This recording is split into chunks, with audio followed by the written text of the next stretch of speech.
Voilà, donc pour ceux qui ne me connaissent pas, je suis Carole Camarasa. Je travaille dans l'équipe Flamme pour fermentation alcoolique, levure, arôme et métabolisme de l'UMRSPO.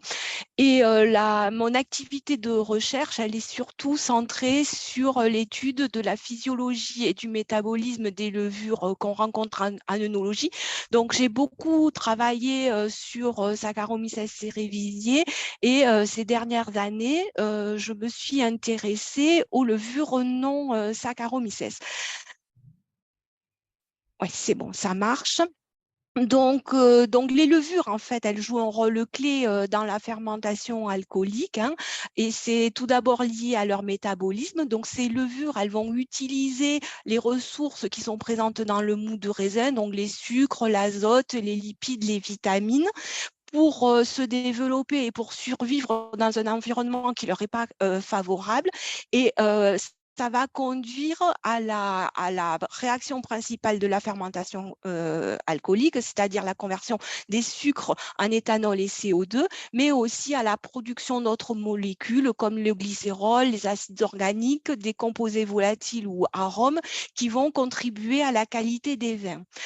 Le second rôle potentiel des levures dans l'élaboration des vins, c'est leur capacité de production d'enzymes. Alors, on distingue deux sortes d'enzymes.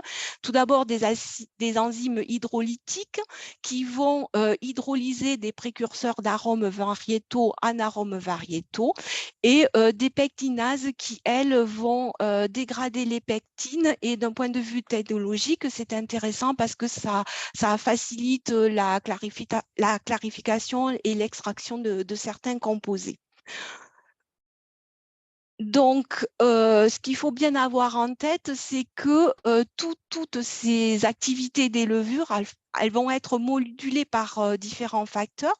Donc, tout d'abord, des facteurs environnementaux qui sont surtout liés à la composition des jus de raisin, la disponibilité en nutriments.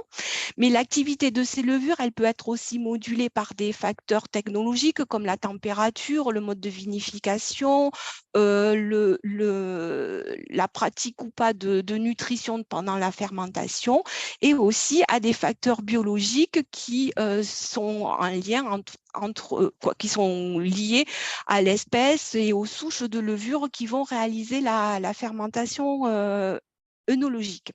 Donc, au niveau des levures qui sont retrouvées dans l'environnement vin et dans les mous de raisin, il existe une variabilité importante de ces levures. Donc, ici, sur ce petit graphe, j'ai représenté euh, les levures qui sont le plus fréquemment qui ont été isolées dans différents mous de raisin, donc dans 11 mous de raisin, et on peut voir qu'il existe une grande variabilité avec des espèces de levures qui sont retrouvées dans la plupart des mous, comme ici l'espèce, le genre Enseniaspora, et d'autres levures qui sont retrouvées que dans quelques jus de raisin, comme ici des levures qui appartiennent au genre Cluvieromyces qui sont retrouvées que dans quelques mous de raisin.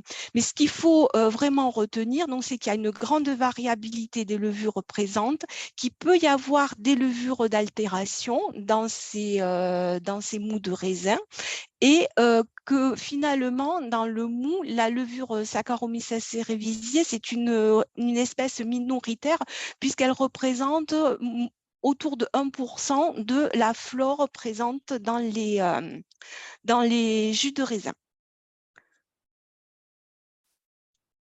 Donc, ces levures qui sont présentes dans les mous de raisin, elles vont pouvoir réaliser la fermentation spontanée.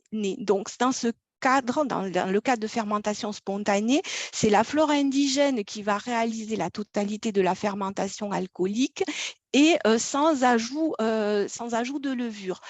Donc, l'intérêt de ce type de fermentation, c'est qu'elles vont apporter une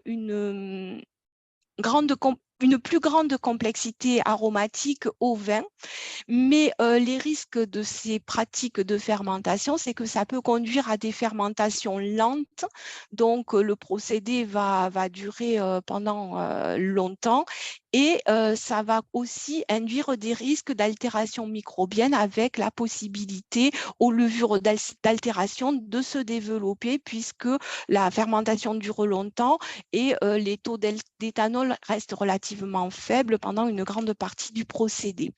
Et j'ai aussi oublié de vous dire que pendant ce type de fermentation spontanée, si Saccharomyces cerevisiae est minoritaire en début de fermentation, donc c'est les autres levures présentes dans les jus de raisin qui débutent la fermentation, elles vont être rapidement surpassées par Saccharomyces cerevisiae parce que ces levures qui composent la flore indigène sont en règle générale sensibles à l'éthanol. Donc, elles vont rapidement perdre en efficacité et en viabilité. Et Saccharomyces cerevisiae, qui, elle, est une espèce qui résiste bien à l'éthanol, va rapidement prendre le dessus.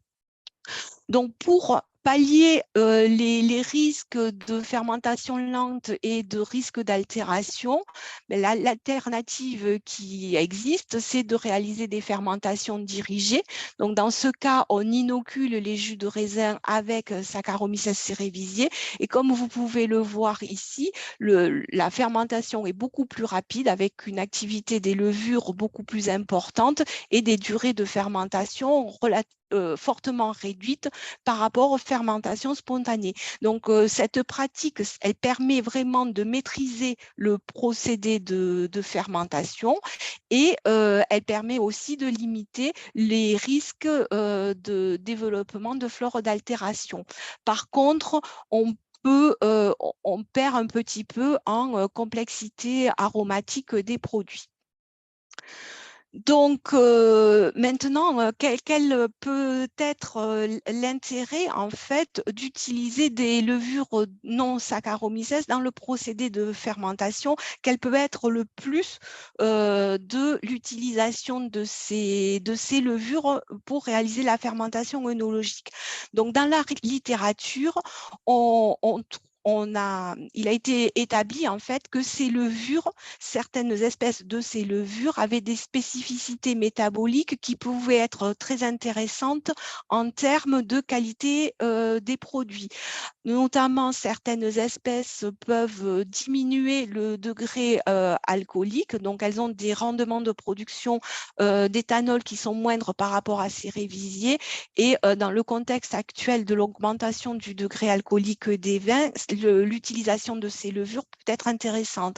Et dans le même ordre d'idées, en fait, ces levures peuvent aussi permettre de gérer l'acidité, alors à deux niveaux, hein, soit en diminuant la production d'acide acétique et donc en diminuant l'acidité volatile, mais aussi en contribuant à produire des acides qui permettent de gérer l'acidité fixe des vins et d'augmenter l'acidité des vins dans un contexte de réchauffement climatique où certains mous présentent un déficit en acide organique. Et le troisième grand groupe de propriétés de ces souches, c'est qu'elles ont des profils de production de composés volatiles différents de ceux de cerevisiae et elles peuvent conduire à des profils aromatiques différents de ceux de Saccharomyces cerevisiae. Et comme je le disais en introduction, ces levures non Saccharomyces sont capables de produire des enzymes, contrairement à Saccharomyces cerevisiae qui en produit peu, et notamment des enzymes qui permettent l'hydrolyse des précurseurs variétaux et la production de pectinase. Il faut que je jongle entre les deux écrans, c'est pas naturel. Donc, par contre, il y a des limitations à l'utilisation des levures non Saccharomyces. Donc, d'abord, c'est leur faible résistance au stress. Donc, en règle générale, elles ne sont pas capables de mener la fermentation alcoolique à terme et de consommer la totalité des sucres des mous. Donc, une alternative est de les utiliser en fermentation mixte en les associant à Saccharomyces cerevisiae, soit en inoculant au début de la fermentation les deux espèces, une non Saccharomyces et Saccharomyces cerevisiae, ou bien en réalisant des fermentations séquentielles. Donc, dans ce cas, on inocule d'abord avec la levure non Saccharomyces et au bout d'un certain temps, entre 24 et 72 heures, on inocule avec Saccharomyces cerevisiae pour maîtriser et sécuriser le procédé. Une autre limitation à l'utilisation de ces levures, c'est qu'on a encore des connaissances très empiriques sur leur potentialité et on ne connaît pas bien les meilleures modalités pour les mettre en œuvre pendant la fermentation. Donc, dans ce contexte, on s'est posé la question de comment utiliser les levures non Saccharomyces en fermentation œnologique pour améliorer la qualité sensorielle des vins, donc utiliser au mieux leur spécificité phénotypique.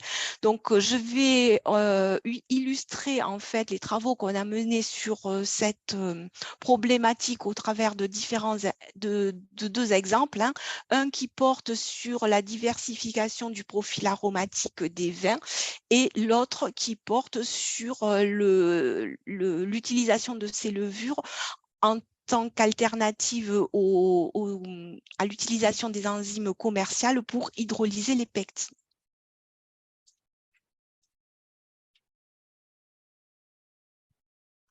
J'ai perdu. Voilà. Donc, tout d'abord, la première problématique donc, qui est de diversifier le profil aromatique des vins. Donc, la démarche qu'on a utilisée, c'est de screener une collection de levures pour sélectionner les espèces qui nous semblaient intéressantes. Donc, on s'est intéressé à 3 familles d'arômes, donc les esters d'acétate et les esters d'éthyle, qui apportent des notes florales ou fruitées au vin, et aussi les terpènes, donc qui peuvent être soit d'origine variétale, c'est-à-dire que ils sont présents dans les mous de raisin sous forme de précurseurs qui vont être hydrolysés, mais aussi ils peuvent provenir du métabolisme des levures. Donc sur cet ACP, vous pouvez voir la synthèse en fait des différents profils aromatiques qu'on a obtenus pour différentes espèces pour la production des esters d'acétate, esters d'éthyle et terpènes ici.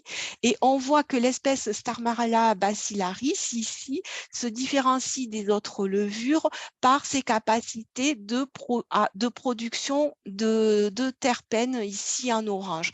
Donc, on s'est intéressé à cette espèce de levure, d'autant plus qu'on avait, dans des travaux précédents, montré qu'elle avait des propriétés intéressantes au niveau de son métabolisme carboné central, avec tout d'abord une consommation préférentielle du fructose par rapport au glucose. Donc ici, on voit que cette levure consomme préférentiellement le fructose par rapport au glucose, contrairement à Saccharomyces cerevisiae qui consomme en premier le fructose.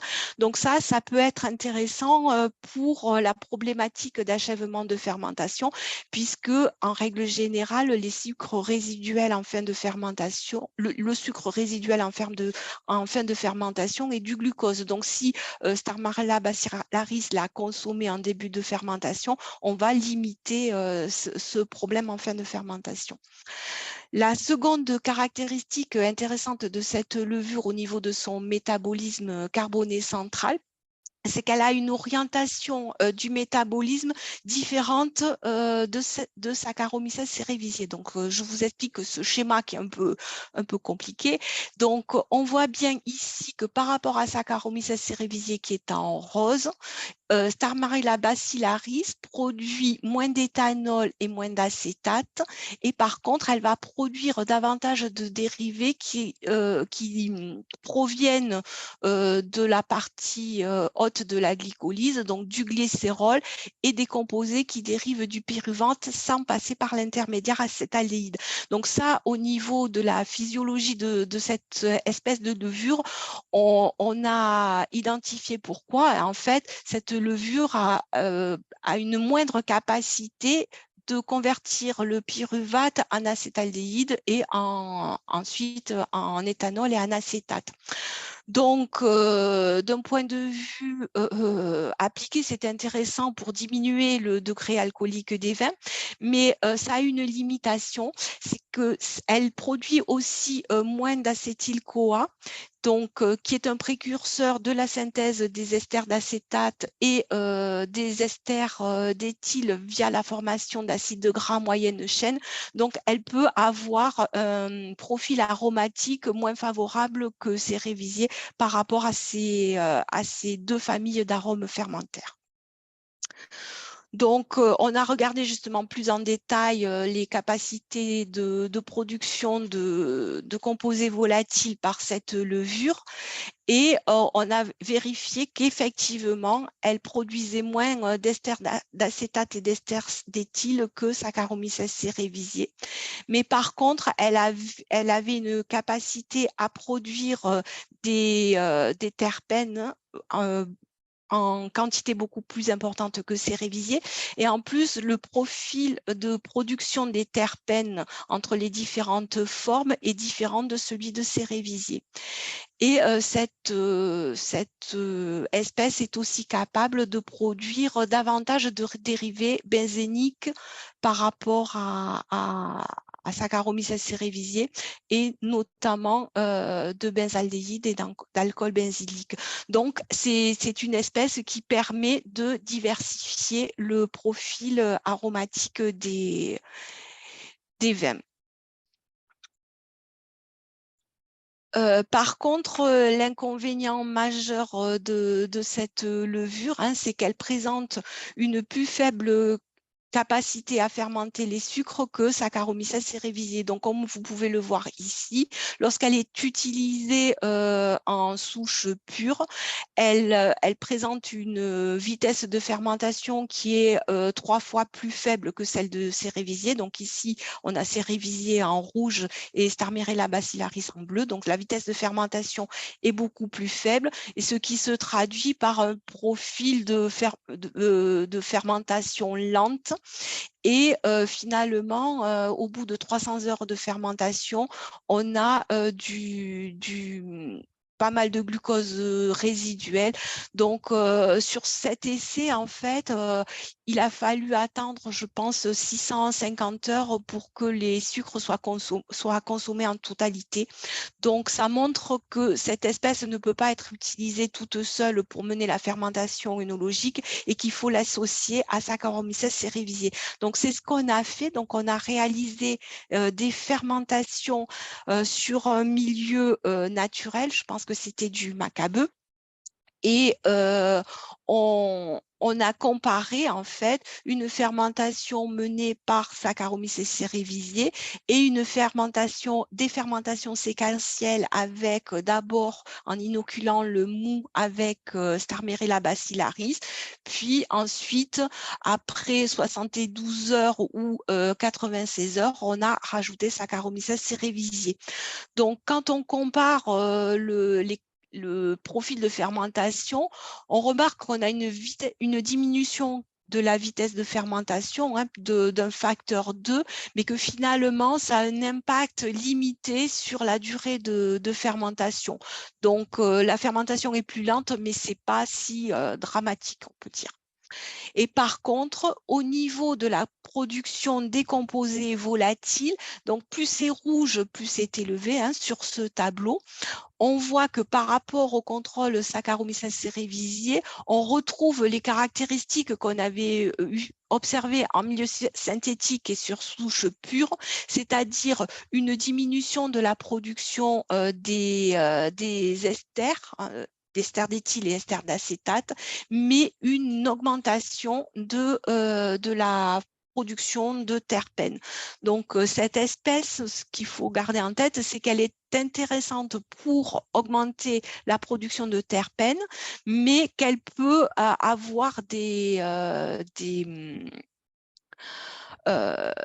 altérations au niveau, conduire à des modifications du profil fermentaire moins intéressantes au niveau de la formation des esters d'acétate et d'éthyle.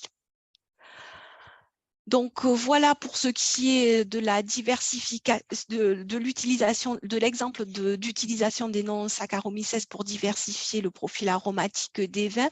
Donc je vais parler maintenant du second volet qui est l'utilisation de ces levures pour leur production d'enzymes hydrolytiques, et j'ai choisi d'illustrer ça par l'exemple des pectinases. Donc, les pectinases, en fait, elles sont utilisées pour dégrader les pectines végétales. Donc, elles qui conduisent à des troubles des vins. Donc, il y a différents types de pectinases qui peuvent hydrolyser ces pectines, hein, qui sont des chaînes d'acide d'acide galacturonique plus ou moins ramifiées et plus ou moins substituées. Donc, et notamment les pectinases auxquelles on s'est intéressé, c'est les polygalacturonases qui permettent d'hydrolyser les chaînes d'acide galacturonique. Donc, au niveau de l'intérêt technologique de ces enzymes, bon, elles facilitent la filtration et la clarification. Elles aident à l'extraction des composés phénoliques et des arômes, surtout dans les vins rouges, où elles permettent de stabiliser la couleur. En règle générale, hein, dans l'industrie œnologique, pour utiliser on utilise des préparations enzymatiques d'origine fongique. Donc, ces préparations enzymatiques, elles présentent différents inconvénients, notamment par leur coût financier, mais aussi leur coût par rapport à l'environnement, parce que c'est des préparations d'enzymes purifiées et les purifications sont faites par voie chimique et ça a un coût, il y a des rejets qui sont faits et ça a un coût au niveau de l'environnement. Et ensuite, le second inconvénient de l'utilisation de ces enzymes, c'est il peut y avoir de ces préparations enzymatiques d'origine fongique, c'est qu'elles peuvent avoir des activités enzymatiques secondaires qui sont pas souhaitables en œnologie, notamment des activités cyanylestérase ou des d'éthanases. Donc, l'idée, en fait, c'était de remplacer ces préparations enzymatiques commerciales par l'utilisation de levures non Saccharomyces qui produisent des pectinases directement dans les jus de raisin et dans les mous. Donc, la démarche qu'on a utilisée, c'est un peu la même que par rapport au projet diversification des profils aromatiques. On a tout d'abord essayé de screener une collection de levures pour l'activité polygalacturonase. Donc, d'abord, on a utilisé un test sur boîte. Donc, on utilise des boîtes de pétri qui, sur des milieux, différents milieux dans lesquels on a rajouté des pectines. Et comme vous pouvez le voir sur ce graphe, la présence d'activité polygalacturonase galacturonase est visible puisqu'on peut voir des halos, alors que les souches polygalacturonase moins ne font pas de halos. Donc, la collection initiale de souches qu'on a utilisée comportait 500 souches de 18 espèces. Et ce qu'il faut avoir en tête, c'est qu'il y avait 10% de levure de l'espèce Cluveromyces marxianus. Donc, on a fait un premier screening en utilisant un milieu de laboratoire YEPD supplémenté en pectine et on a vu que 108 souches possédaient l'activité polygalacturonase et parmi ces souches, 40% appartenaient à l'espèce Cluveromyces marxianus. Donc, on a vraiment, par rapport à notre collection initiale, un enrichissement en souches de Cluveromyces marxianus quand on s'intéresse aux souches polygalacturonase plus. Bon, ce milieu YEPD, c'est un milieu de laboratoire à pH 7, donc qui ne correspond pas du tout aux conditions ENO. Donc, on a ensuite réalisé le même type sur ces souches-là, le même type de screening, mais sur des souches sur un milieu à 20, c'est-à-dire un milieu gélosé, jus de raisin, supplémentaire en pectine. Donc là, je me rends compte qu'il y a une erreur au niveau des chiffres. Donc, il y a 45 souches qui étaient polygalacturonase plus, ce qui représente à peu près 14% des souches polygalacturonase plus sur milieu 20. Donc, pour aller encore plus loin dans la caractérisation de ces souches, on a essayé de quantifier vraiment l'activité parce que bon, le test sur boîte, ça peut introduire des biais puisqu'on concentre vraiment les levures sur une petite surface de boîte. Donc, on a voulu vraiment voir si on retrouvait cette activité en milieu liquide.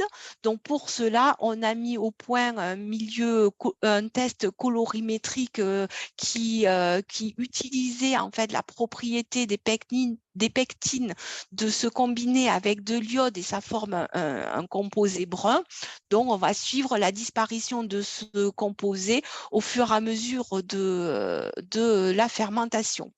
Donc, ici, sur ce graphique, on peut voir à différents stades de la fermentation, le niveau d'activité pectinase pour différentes souches, notamment beaucoup de Cluveromyces marxianus.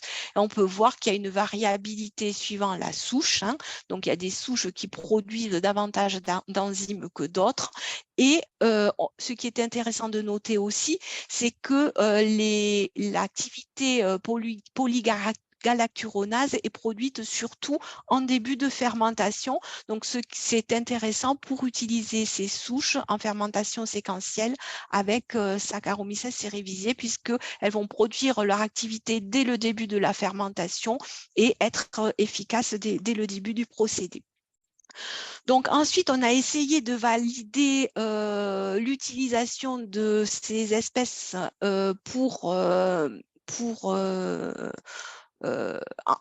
en conditions réelles, hein, en conditions industrielles. Donc là, j'ai essayé de vous schématiser le protocole expérimental qu'on a utilisé, qui est un peu compliqué. Donc, on a utilisé deux jus de raisin, un jus de merlot et un mou de macabeu. Donc, chaque fois, on a réalisé deux contrôles. Donc, une fermentation contrôle avec Saccharomyces cerevisiae sans aucun ajout. Donc, ça, c'est noté SC. Et ensuite, une fermentation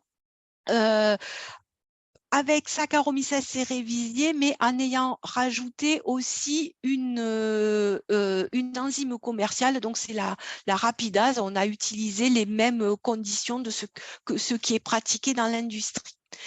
Donc ensuite, on a testé les 3 meilleures souches de Cluveromyces marxianus du screening et on les a testées à la fois en souche pure et en fermentation séquentielle avec Saccharomyces cerevisiae.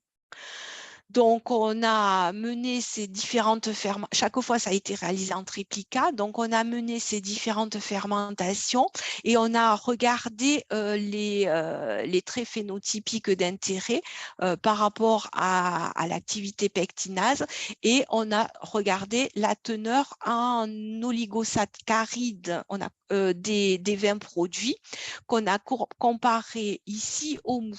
Donc, ce qu'il faut regarder, c'est l'acide galacturonique qui est ici en jaune et qui est le produit issu de la dégradation des pectines par les pectinases. Donc, ici, on a le milieu initial, avant fermentation. Ici, on a le vin produit par Saccharomyces cerevisiae. Donc, on voit qu'il y a pas de production d'acide galacturonique. Ici, c'est le deuxième contrôle pour lequel on a rajouté de la rapidase dans le milieu. Donc, on voit qu'on a une augmentation de la production d'acide galacturonique. Donc, c'est normal puisque c'est l'objectif de l'addition d'enzymes. Et ici, ici c'est les vins obtenus avec Cluvieromyces marcianus en souche pure et ici en fermentation séquentielle avec Saccharomyces cerevisiae. Donc, on voit qu'on a des niveaux de production d'acide galacturonique qui sont comparables ou même plus importants que ceux observés avec l'ajout de la préparation enzymatique. Et on observe le même résultat sur les deux types de mou. Et ce qu'il faut noter aussi, c'est que ce phénotype de production importante d'acide galacturonique est aussi observé en fermentation séquentielle. Au niveau de la turbidité, on obtient le même type de résultat, c'est-à-dire que par rapport à Saccharomyces cerevisiae pour laquelle on a une turbidité qui est importante, on observe une diminution lorsqu'on ajoute l'enzyme commerciale et en fermentation pure ou séquentielle avec cerevisiae, lorsqu'on utilise Cluvieromyces marcianus, on a des effets similaires au niveau de la turbidité que l'ajout d'une enzyme commerciale. Donc finalement, on voit que le potentiel de cette espèce pour sa capacité de production d'enzymes de pectinase. On a aussi regardé en fait si le fait d'utiliser Cluvieromyces marcianus avait un effet ou pas sur le profil aromatique des vins. Donc, c'est le même volet expérimental. Donc, on a analysé 52 composés volatiles et on a réalisé une ACP pour voir si on discriminait ou pas la fermentation réalisée avec Saccharomyces cerevisiae ici, la fermentation obtenue, réalisée avec un ajout d'enzymes. Donc là, on voit qu'il y a peu d'effets de l'ajout d'enzymes sur le profil aromatique obtenu. Mais par contre, dès qu'on utilise Cluvieromyces marcianus, on a un effet assez important sur la production de l'ensemble des composés volatiles. Alors, que ce soit en fermentation pure ici ou en fermentation séquentielle. Et finalement, ce qu'on observe, c'est que l'effet sur le profil aromatique est vraiment lié à la souche de Cluvieromyces marcianus qu'on a utilisée. Donc ça montre qu'il faut vraiment être vigilant quand on utilise des levures non Saccharomyces. On les sélectionne pour un phénotype, mais on peut avoir des effets secondaires sur d'autres phénotypes et il faut vraiment caractériser de façon globale la physiologie et le métabolisme de ces souches avant de les utiliser d'un point de vue appliqué. Je voulais terminer mon intervention en notant aussi, en soulignant le fait que finalement, il faut aussi considérer les besoins nutritifs de ces levures et voir que ça peut avoir une incidence ensuite sur l'implantation de Saccharomyces cerevisiae. Donc là, ce qu'on a fait, c'est dans le cas de Cluveromyces marxianus, on a comparé la population de Saccharomyces cerevisiae qu'on obtient dans le cas d'une culture pure sur un milieu synthétique et lorsqu'on a utilisé Cluveromyces marxianus en fermentation séquentielle avec Saccharomyces cerevisiae. Et on voit que lorsque Cluveromyces marcianus est utilisé en début de fermentation, on a une forte diminution de l'implantation de Saccharomyces cerevisiae et ça a des conséquences ensuite au niveau du déroulement de la fermentation puisque la fermentation est beaucoup plus lente et longue par rapport à Saccharomyces cerevisiae. Donc, on s'est demandé pourquoi et on a de suite pensé à une compétition vis-à-vis des nutriments. Donc, ce qu'on a regardé, c'est les différents profils de consommation des acides aminés entre Cerevisiae et Cluveromyces marxianus.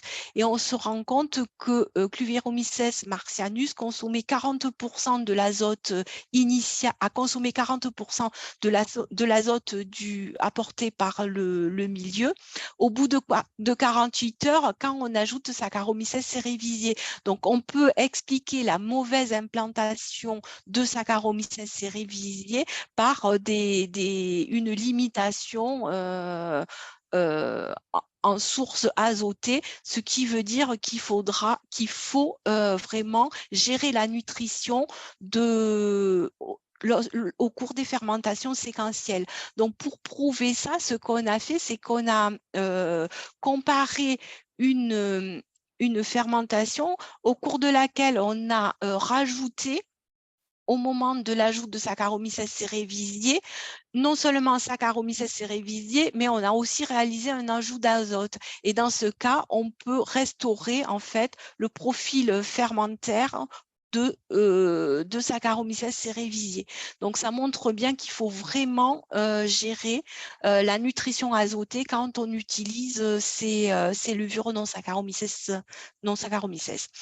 Et de la même façon, dans le cas de Starmirella bacillaris, on a réalisé le même type d'expérience et on a vu que on avait aussi une implantation de Saccharomyces cerevisiae plus basse, mais dans ce cas, au moment de l'ajout de Saccharomyces cerevisiae, on avait une consommation de l'azote assimilable qui était plus faible puisqu'elle était que de 23%. Donc, ça a expliqué de façon limitée en fait la mauvaise implantation de Saccharomyces cerevisiae. Et quand on regarde un peu plus en détail, on observe que la Starmirella bacillaris avait consommé beaucoup d'ammonium. Donc, elle va consommer préférentiellement certaines sources d'azote, notamment l'ammonium et l'arginine, qui sont des sources d'azote favorables et préférées pour Saccharomyces cerevisiae.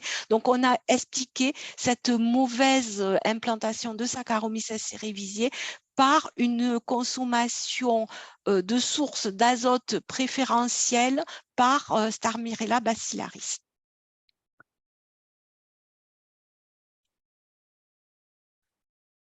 Voilà, donc ce qu'il faut retenir sur l'utilisation de ces levures non Saccharomyces en œnologie, c'est que finalement, elles ont un large éventail phénotypique. Donc là, je vous ai présenté 2 exemples, mais on a aussi étudié les souches de l'espèce Mechnicovia pulcherrima qui, elles, produisent des activités bêta-liases qui sont impliquées dans la libération des pétioles variétaux. Et il y a d'autres espèces de levures aussi qui permettent de gérer l'acidité.